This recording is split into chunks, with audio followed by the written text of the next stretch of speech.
To play again until he proves to NBA officials that he can play the game without committing unsportsmanlike behavior. No debates, no speculation, just the info you need. That's your KBLA Sports Minute. I'm Ray Richardson on KBLA Talk 1580.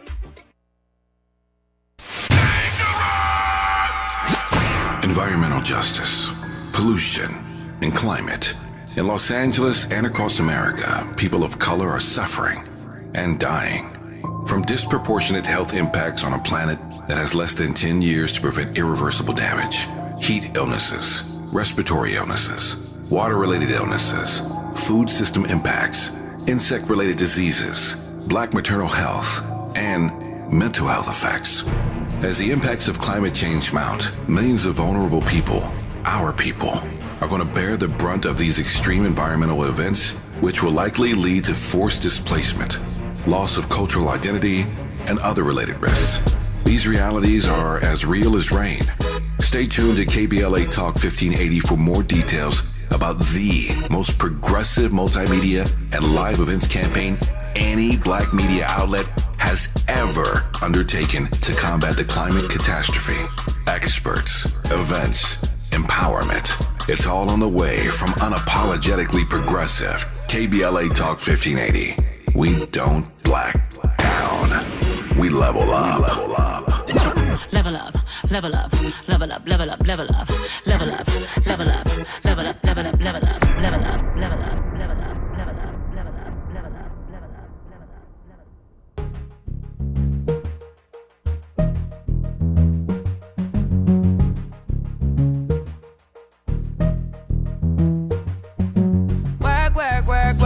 work. You see me happy work. You see me do me dirt.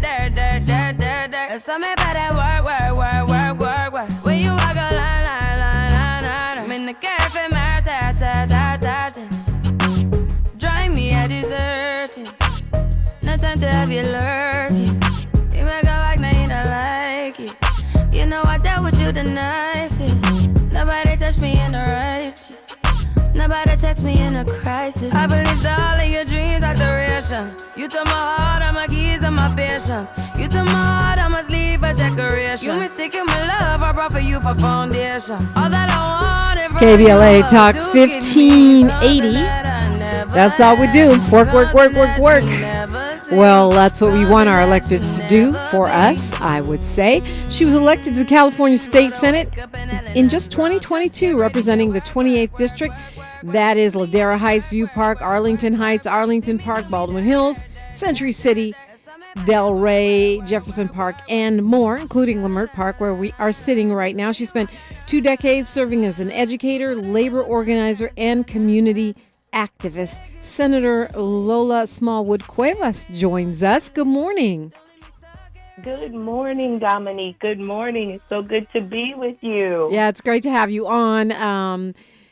It's been a busy time for you. I mean, I really feel like you hit the ground running in Sacramento. Do you feel that way? I do. And can you believe it? My 1-year anniversary in office just happened last week. So it is a whirlwind, but what a productive year we had together. Yeah, I mean, I think, 1 year is a very, very short time to be in any job, but especially in elected office, where, seniority and knowing where the bodies are buried is part of what makes a person effective, right? But yet you have been able to get some stuff done. Absolutely.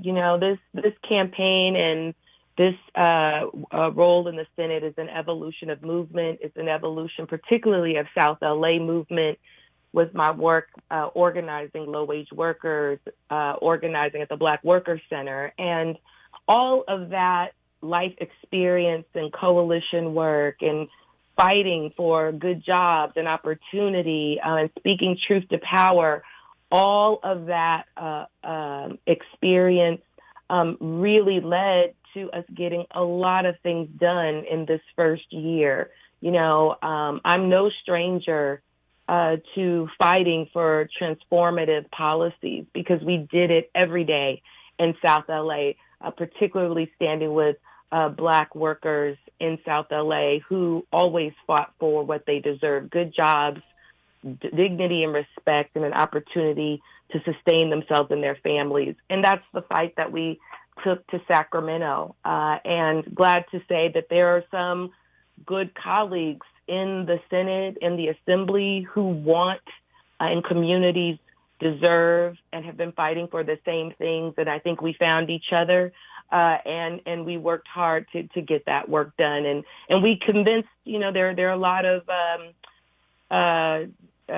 Democrats in our state Senate who don't often understand equity, who don't understand quality work and how we have to put people over profits, who don't understand why it's important to have not just climate change in an environment that sustains life, but also the economy behind that, that prioritizes underrepresented populations. We had to do a lot of explaining, unfortunately, in Sacramento. So the work wasn't easy because there are certain values and forces that we know very well in South LA that tend to stick with the same MO, which is about, keeping communities marginalized and securing all of the state and public investments and spoils for the wealthy.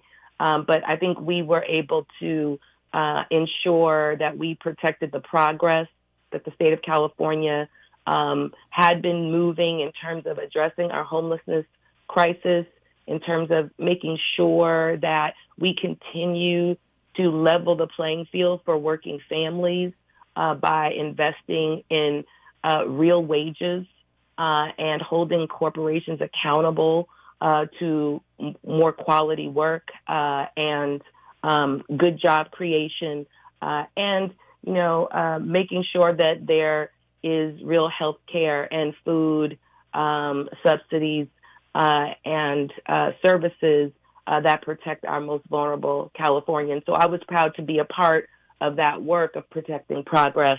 And we got 3 bills signed by the governor. Right, you did, which is a big deal. Those of us who remember Schoolhouse Rock, a lot of bills die. You got right. You got 3 of them. You got 3 of them signed by the governor. Talk to me. Let's break those down.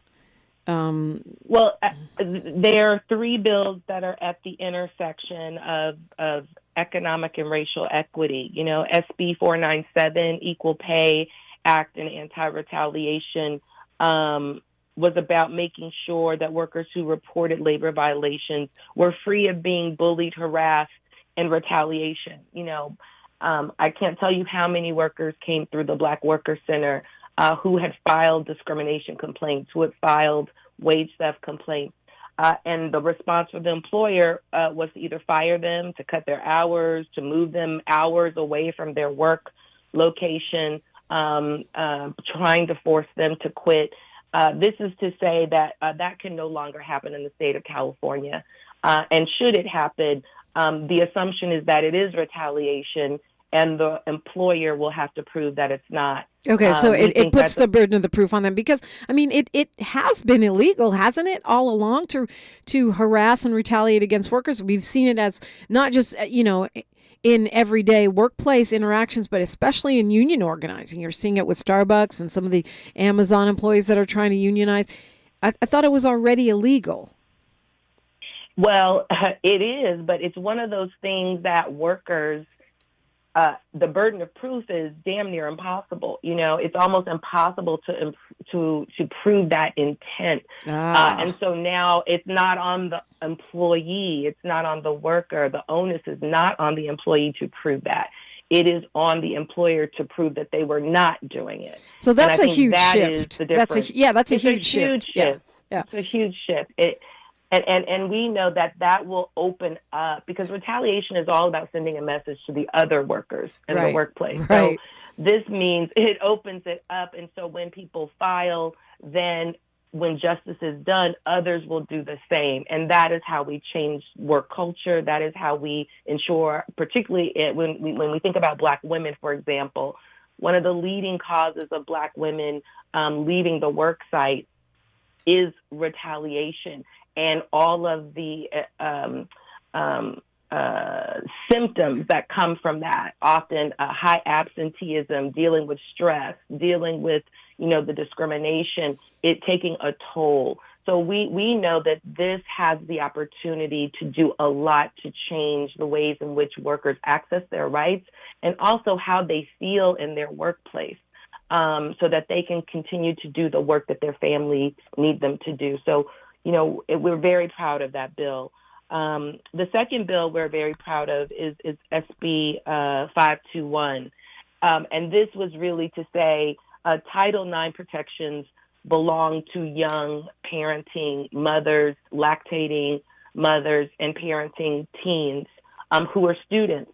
My son is an athlete, and when he has a game, there's so many accommodations to help make sure that he takes his tests, that he can make up work. But when young mothers are taking care of 6 children, they were often penalized in the education system. They were disciplined. They were not given those accommodations. And so, we wanted to make sure that, our young parents were able to, take care of their sick children, go to their doctor's visits, and particularly those who are on CalWorks, not see their benefits reduced just because they might have missed a class or an assignment caring for their children or caring for themselves as young parents. So we are proud to see Title IX adequately accommodate those students, and particularly young women who often find themselves in that situation. If anyone we need to be able to stay in school, to keep 100% of their benefits, it's our young parents, our young mothers who are in need of CalWorks support.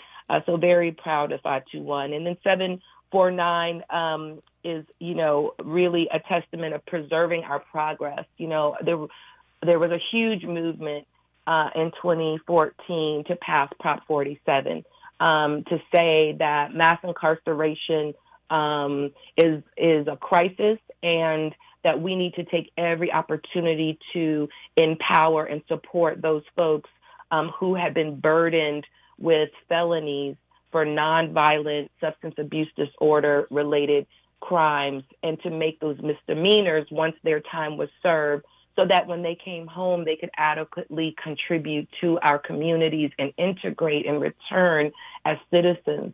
SB 749, which we got passed, at 1 a.m. in the morning, it was a real fight, was really about preserving the process of that streamlined opportunity to change those old felonies into misdemeanors. And, it took a lot of conversation. And as I talk about, we have a supermajority in the state legislature, Democrats from across the state, very few Republicans. In fact, I think we have only 12 Republicans left in the Senate.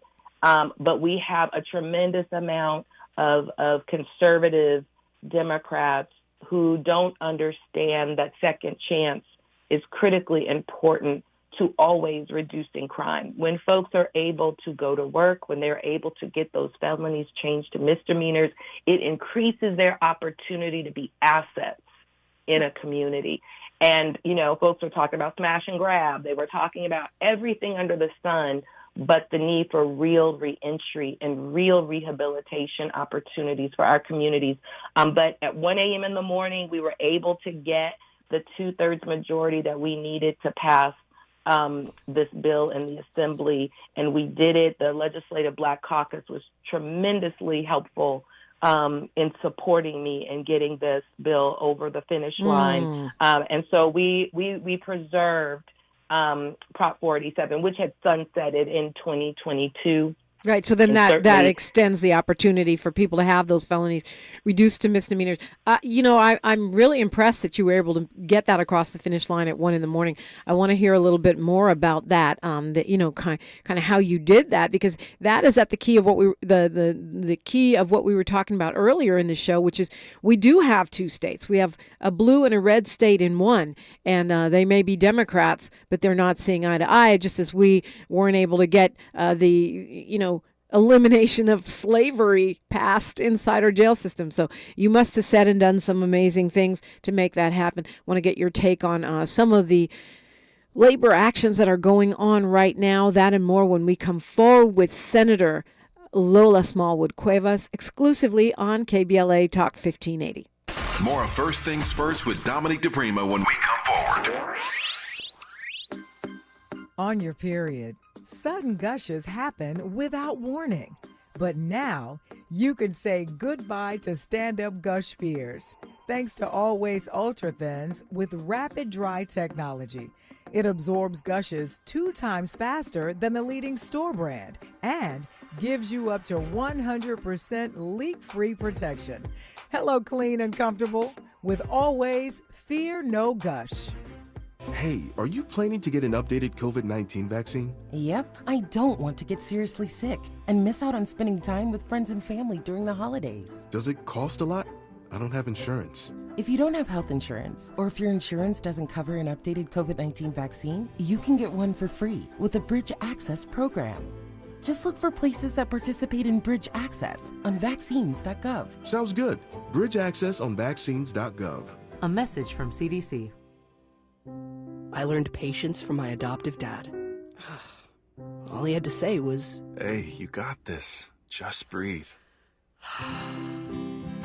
Hey, we're pretty good. Yeah. Might have to start a band. I got it. Learn about adopting a teen from foster care. You can't imagine the reward. Visit adoptuskids.org to find out more. This message is brought to you by Adopt US Kids, the U.S. Department of Health and Human Services, and the Ad Council. Day 1, the hardest day, the day you hear. This is a type of blood cancer. But day 1 is just one day. At the Leukemia and Lymphoma Society, we are here to help you move past day 1. On day 45, I discovered an online community who shared great tips for in-treatment care. On day 185, LLS helped me file my insurance claims properly. To learn more and get help on day 2, day 28, or any day, please visit LLS.org or call 1-800-955-4572. Diane from Michigan, a disabled senior citizen trying to get by. Henry from Florida, a veteran fighting to make ends meet. Elena from Arizona, a mother struggling to feed her daughter. Hi, I'm Connie Britton, and I support Feeding America because they help provide over 6 billion meals to people in need each year, like Diane, Henry, and Elena. Learn more at feedingamerica.org. Feeding America, 200 food banks strong. The conversation continues right now with Dominique DiPrima on First Things First. It continues right now with Senator Lola Smallwood Cuevas, who's representing the 28th District of Los Angeles. Senator, you were talking about the 1 a.m. conversations, and it seems so crucial if there's a way that we can get through to those folks, the Joe Manchins of the world, and they might not even be that far to the right. I mean, in California, you've got people that are Democrats that are representing districts that are way more conservative than other people that also call themselves Democrats like yourself.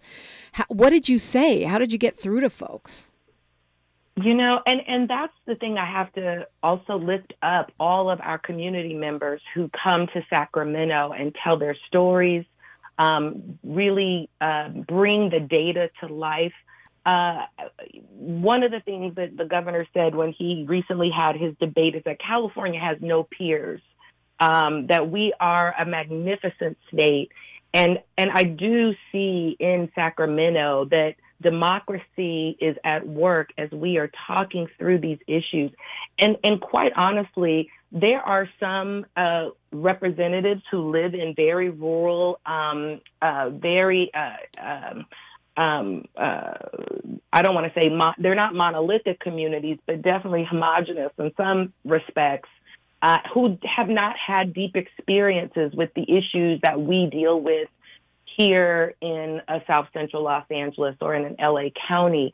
And so the need for us to start talking and building relationships early and often to make sure that our communities who come to Sacramento stop in and talk to them. Just because they're from a rural part of the state doesn't mean that they can't find a point of common ground. And let's be honest, California's economy has disparity across the state. When we look at Native American communities, when we look at immigrant communities, when we look at some API communities across the state, what we do here in South LA and in LA County, where we talk about economic inequality and the disparity, really also speaks to their experiences. So we also give voice to those residents who may not have a voice or organization or large numbers to fight back.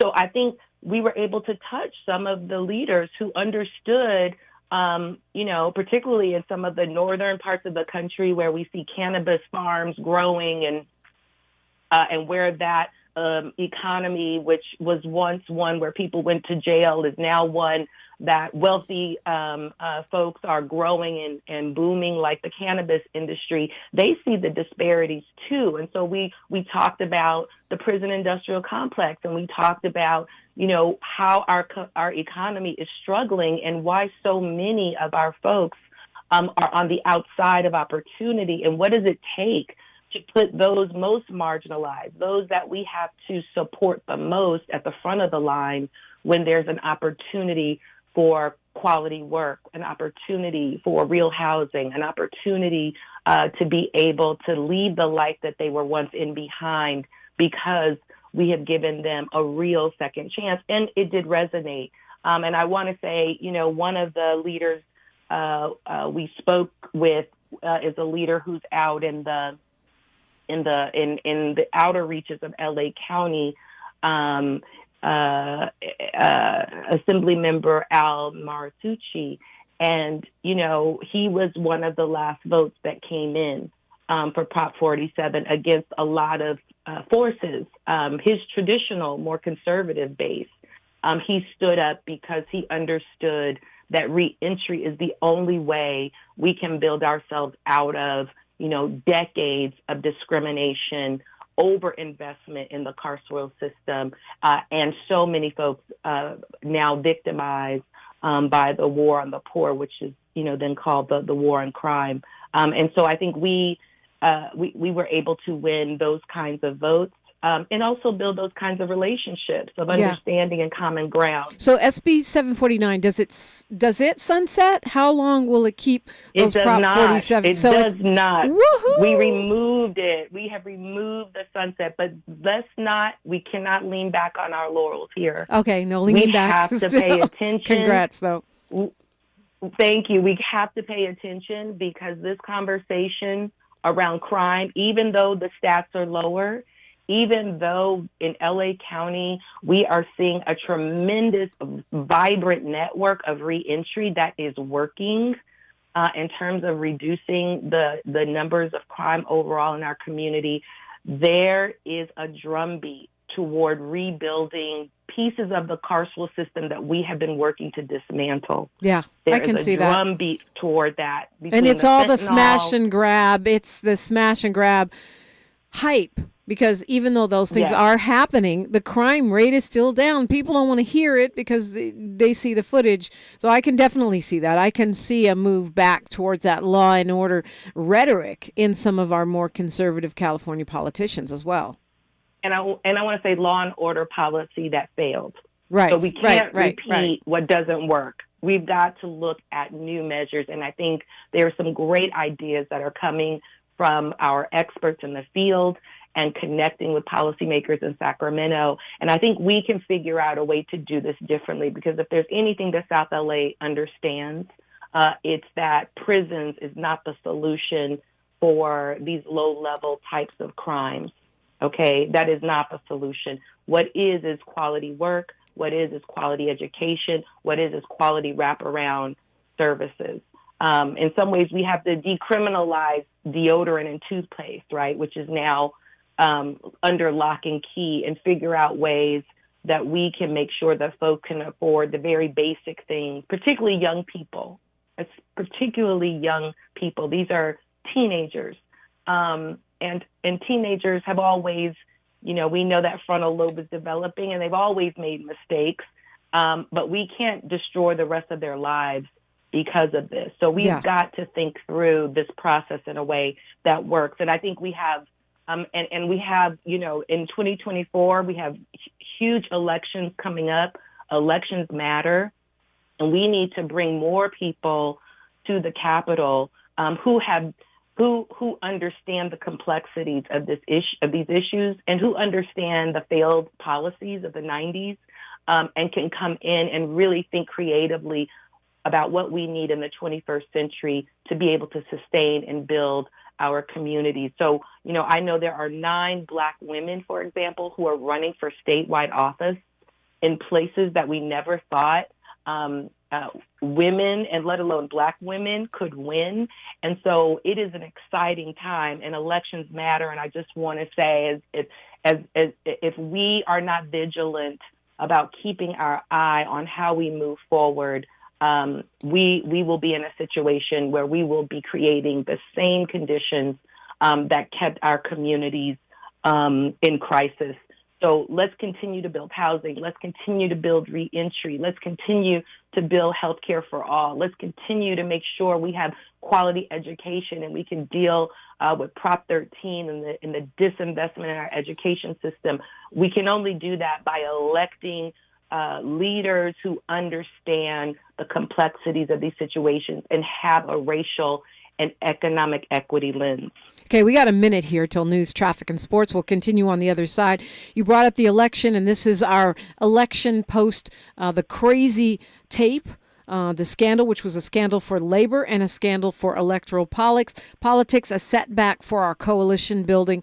How do you see that playing out in March? We have to know what we know, right? And sometimes things happen, but they happen. My grandmother said, it happens for a reason. And what's done in the dark will come to light. And so I think that is the knowledge that we take into the booth.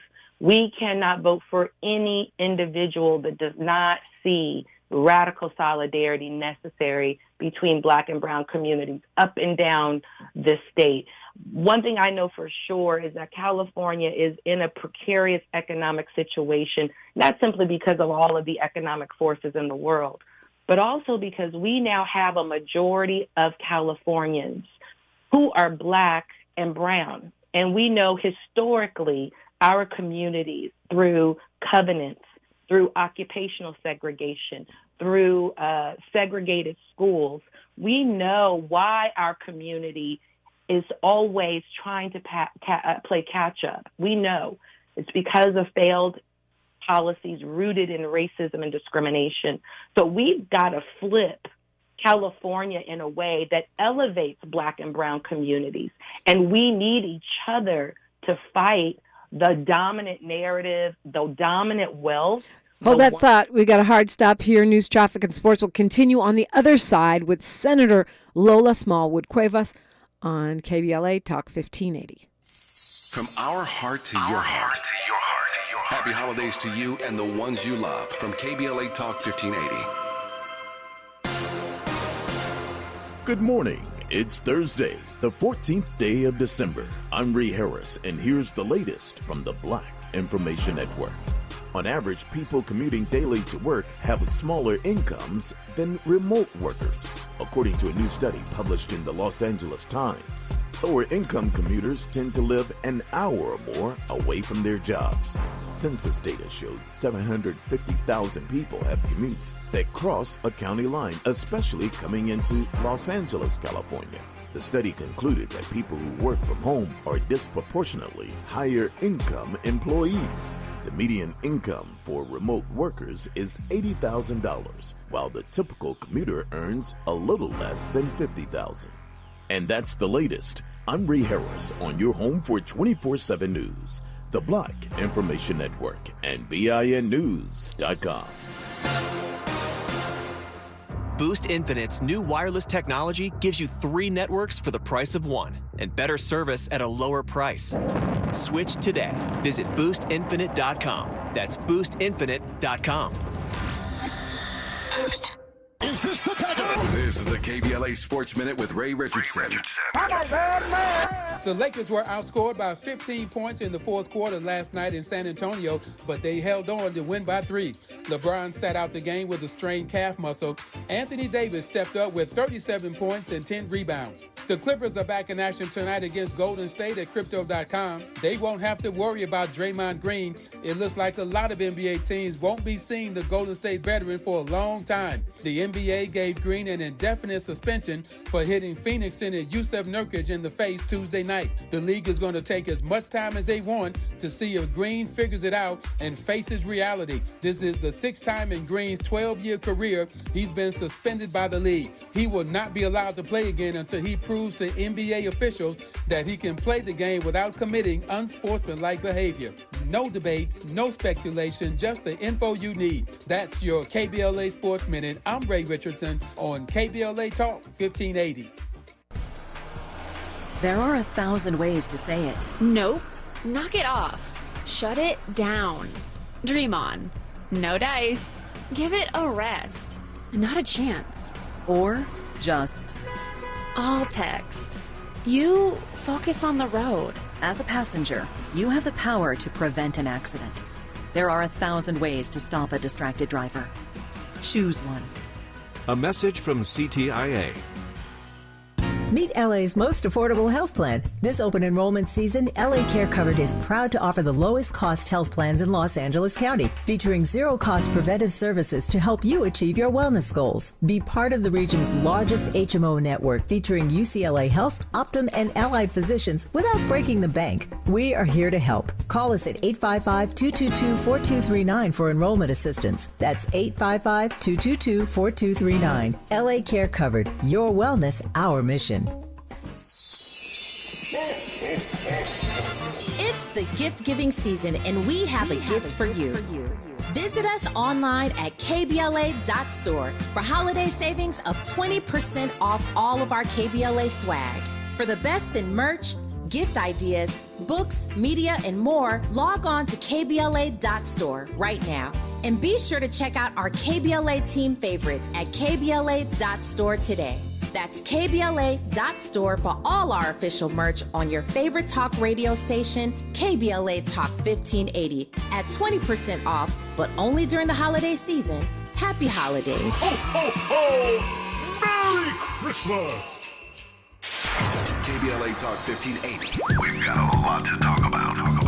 Hi, Maisha Cairo here, KBLA, live at Chase Bank on Crenshaw and Vernon for the In This Together tour with female business owners, a day of empowerment, community panels, and best of all, tips on building business from marketing to capital. I was able to speak with Kate Luzio, former banking executive and now owner of Luminary, who partnered with Chase for this tour. She makes it her business to build community for business owners. Yes, so I was a banker for 20 years before I decided to become an entrepreneur. 7 of those years were actually at JP Morgan Chase.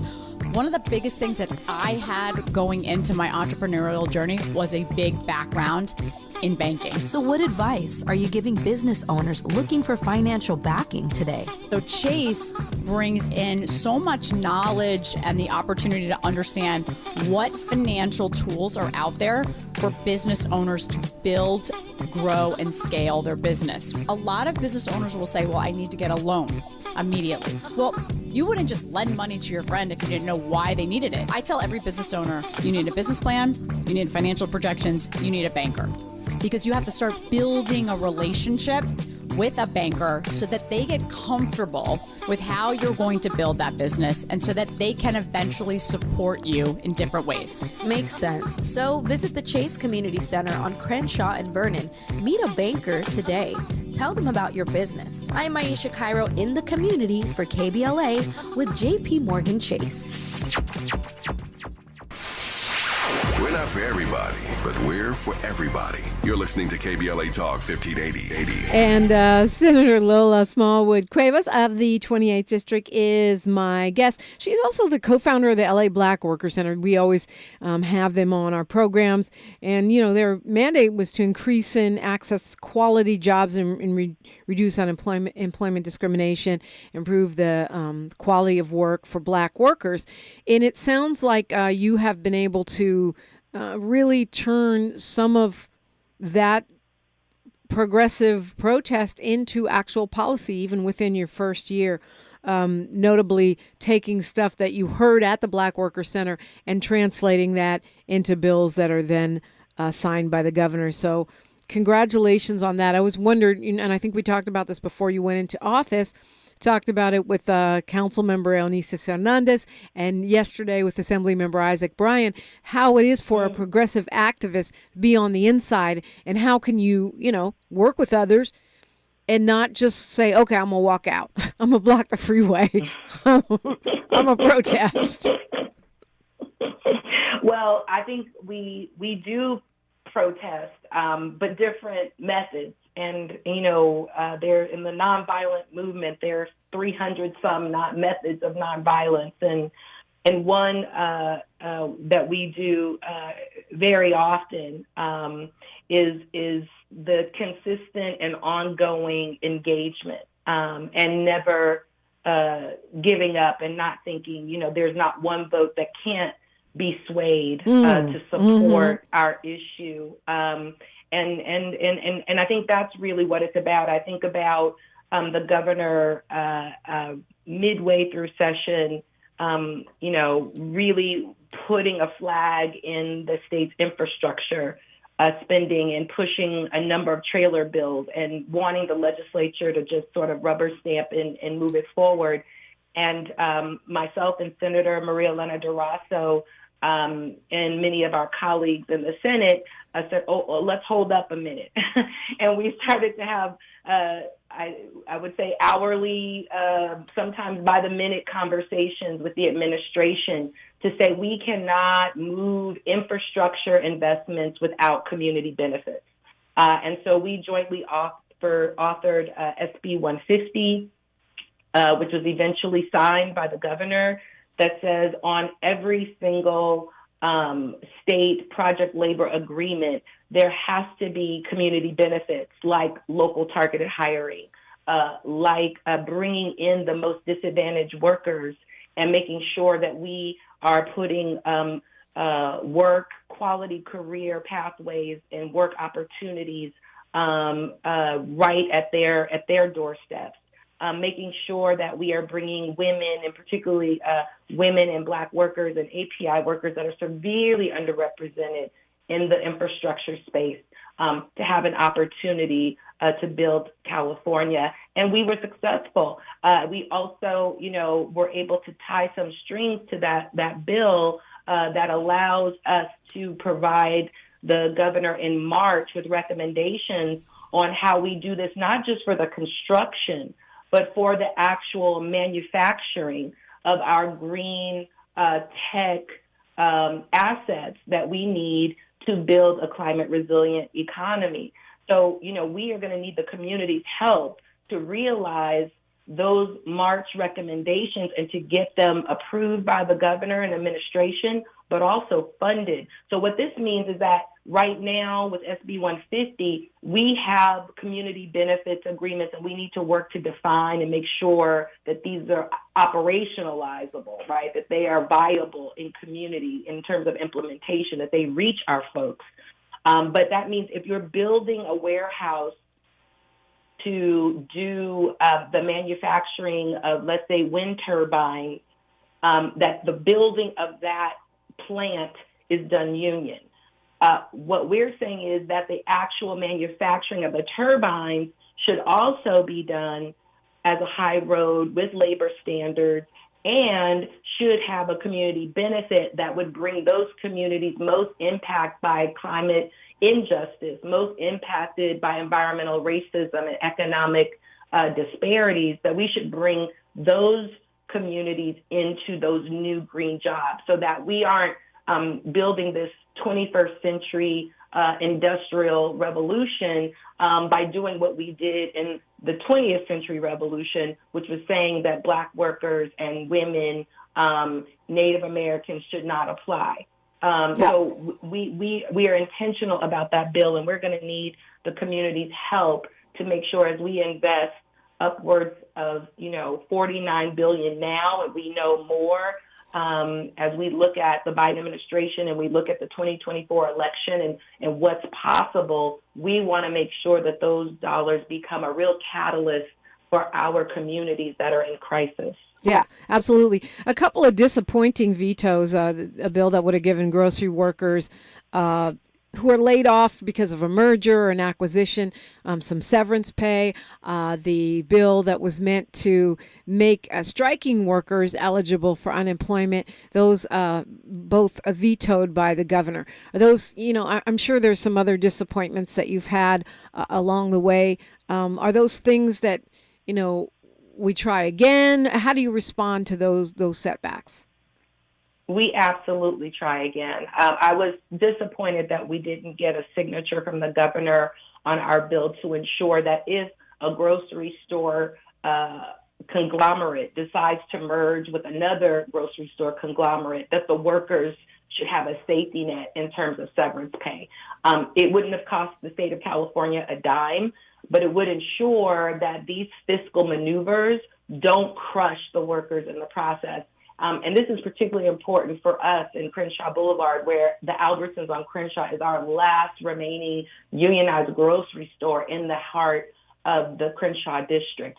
When Albertsons mergers goes through, and we believe it will, that could not just close that grocery store and create a food desert, it also will leave thousands of workers from the warehouse to the cashier unemployed potentially with these massive layoffs. So we want to make sure that we go back and we pass that bill. We also lost SB 16 at a time when the Supreme Court is stripping our community of civil rights, where DEI policies are now on the table for the courts to decide whether they are constitutional. We need to double down on anti-discrimination protections in the state of California. We have to lead the way. We have not done enough. So we're going to bring SB 16 back, which says we need to knit a statewide strategy for anti-discrimination enforcement that protects our community, particularly Black folks. When you look at LA County, the number one group that has experienced hate crimes in our county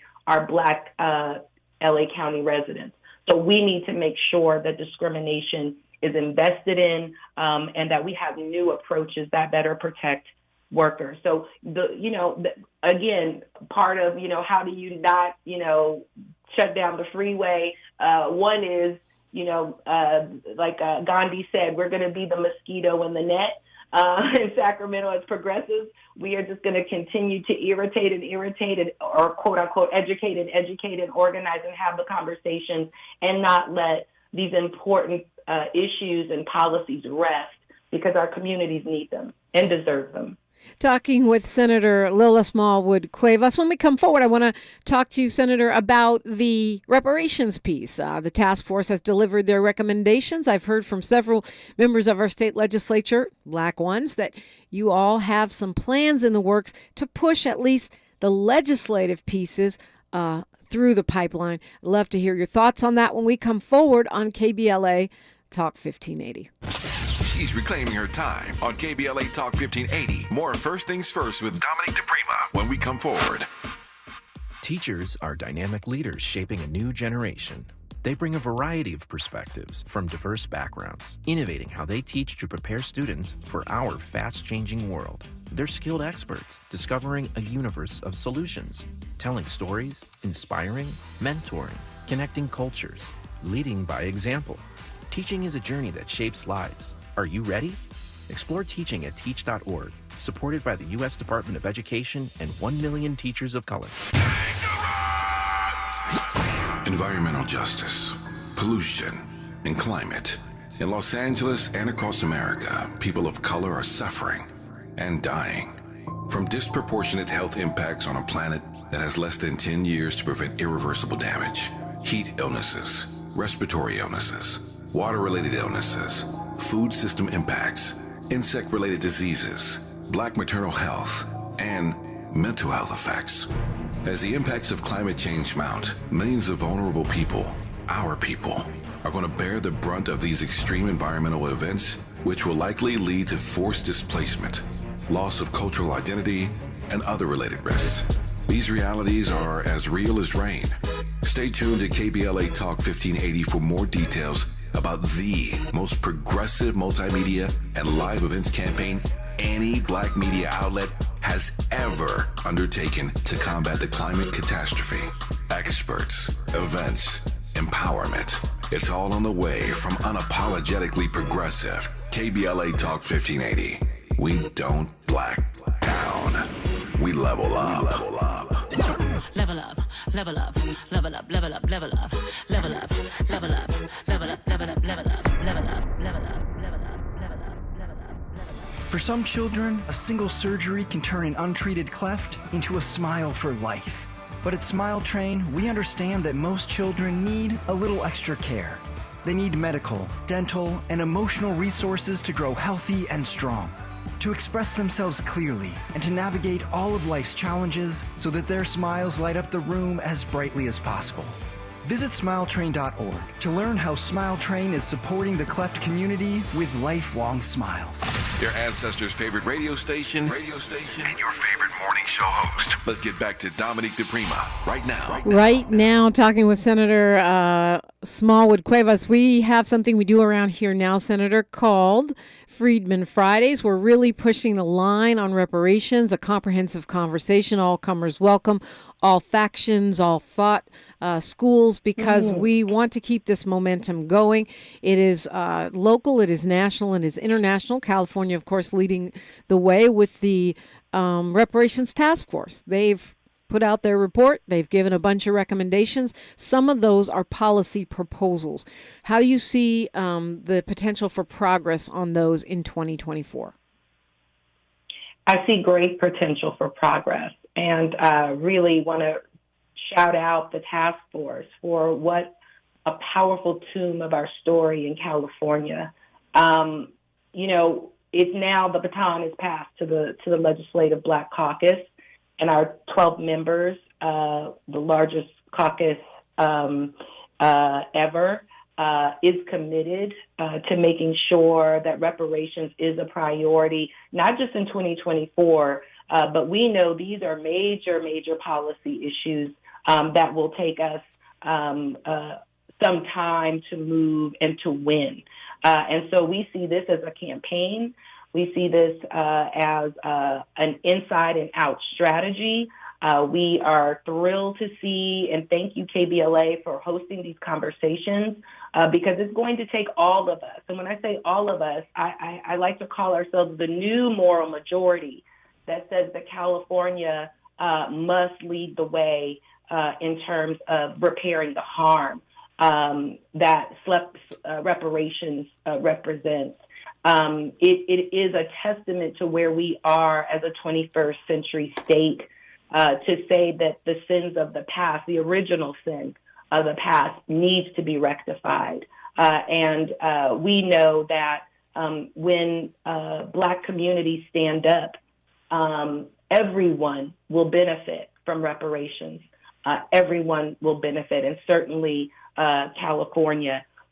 We at the caucus are certainly planning to introduce our first bills in 2024. We actually have a meeting coming up with the administration to start our conversations about that. And we know that we have got to bring all Californians with us. Coming from the worker rights movement, I understand wage theft, and I understand that Black people are owed the longest outstanding wage theft claim that this world has ever seen, and we have to make sure that California gives not just the United States, but the globe, countries across the globe who understand that that debt has to be paid. How do we set that standard, and how do we build policies that then can be extracted and moved across this country and across the globe? So we understand the importance and significance, the sacred work of reparations. It's not like any other bill process that the state of California has ever seen. And we also know that there is a massive backlash against reparations. Yep. We are seeing the activity of the Supreme Court. So we have to make sure that legally these bills also are bulletproof. So this is complex work. It will take all of us, all of our community members, all of those who believe in justice, all of those who understand that when Black folks see justice, that the rest of our country benefits. And we need to stand together in California on reparations. Yeah, I mean, that poll, the UC Berkeley poll, said, most Californians oppose any cash payment. Of course, you're talking about legislative solutions. But whenever I hear polling like that, alarm bells go off, because I know that a lot of elected officials really don't feel comfortable supporting anything that doesn't poll well, because they're thinking about their elections rather than thinking about what is the correct thing to do or the just move. Well, my feeling is we have bailed out the banks. We have bailed out insurance companies. We have bailed out so many financial institutions in this country, companies, when automotive. I mean, we have bailed out so many financial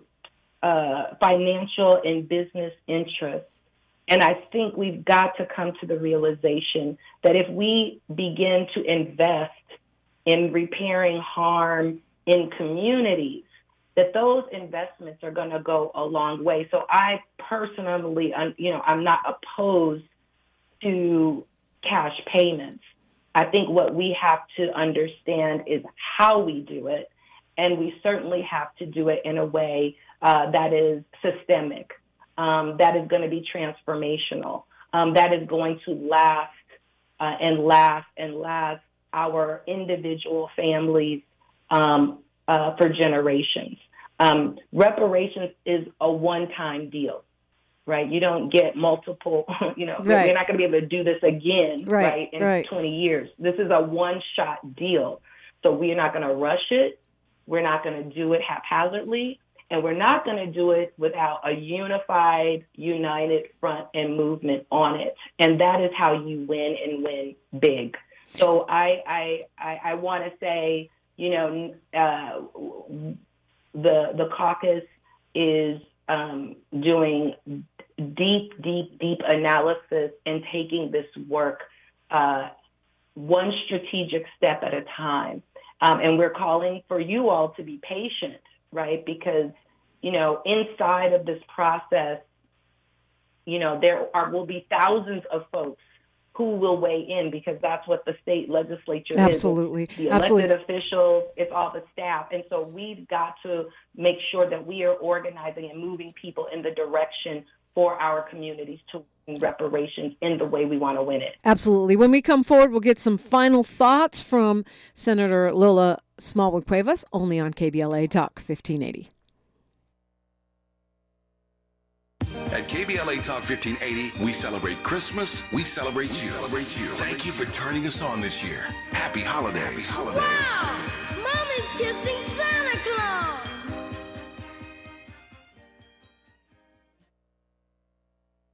Hey, Dad, how do airplanes fly? What's in this box? Is this tree good for climbing? How are babies made? What does this thing do?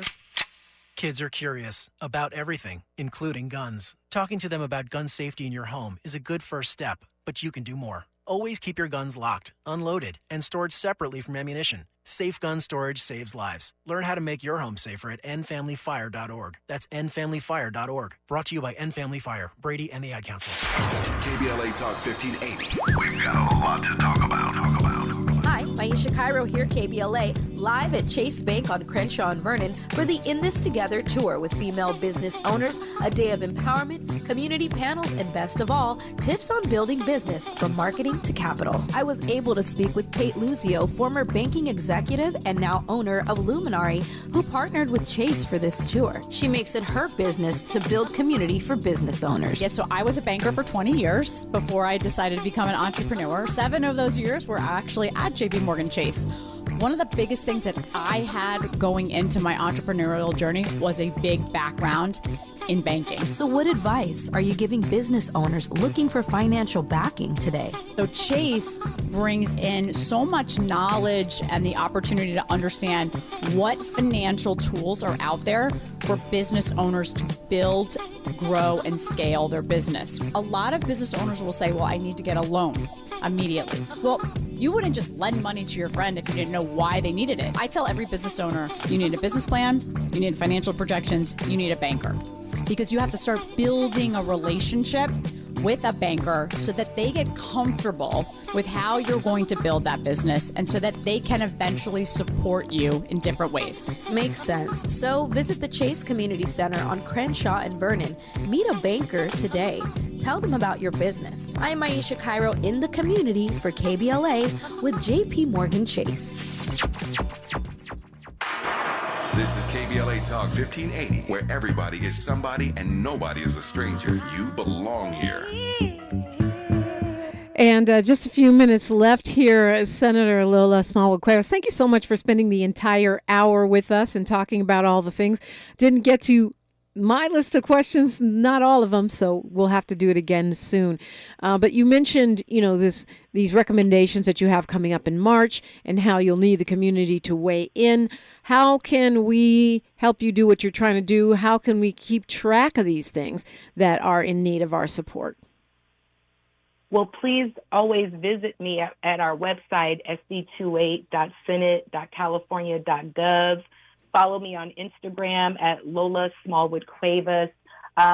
Stay in touch with our office. We're over on Expo and the campus, right behind the African American Museum.